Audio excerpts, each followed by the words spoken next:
Sa iba pang balita, arestado po sa Laguna naman ang 3 miyembro umano ng New People's Army. Nahulihan sila ng mga armas at granada. At may ulat on the spot si Mariz Umali. Mariz?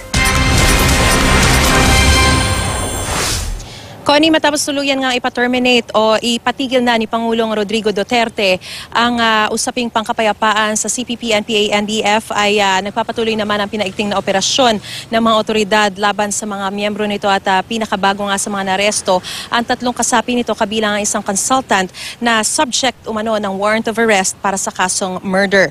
Nasa kustodiya na nga ng mga otoridad ang 71 anyos na consultant ng CPP, NPA, NDF na si Francisco Fernandez alias Frank Ago Tatay Uloy Pidong o Andot. Ang asawa nitong 66 anyos na si Cleofe Lagtapon alias Gia Ella Pidang o Emay, Regional Deputy Secretary for Communications at Finance at 20 anyos na si Gian Perez, Regional Communication Staff ng grupo.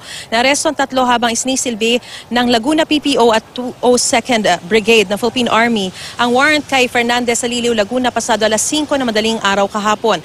Na-recover sa kanila ang iba't ibang kalibre ng mga armas, magazine, bala, granada, bag, mga subversibong dokumento, articles at notes, mga USB, SIM card at mga cellphone.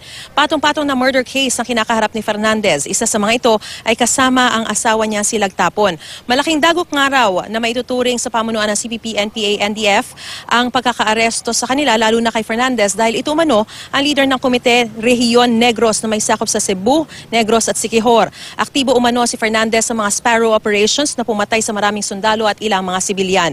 Kasalukuyan naman dinedecode pa ang mga laman ng USB pero kasama raw sa mga impormasyon dito ay mga matrix kung paano sila mag-operate, mga koneksyon at pati mga contacts. Samantala, Connie, ay magpapatuloy naman daw ang mga localized peace talks. Katunayan, marami na ang nagpahayag ng kagustuhan magbalik loob sa gobyerno at may mga national task force na tututok din dito at nariyan din ang Enhanced Comprehensive Local Integration Program o ECLIP para matulungan ang mga nagbabalik loob ng mga rebelde. At yan ang pinakasariwang balita mula rito sa Camp Crame. Balik sa iyo, Connie.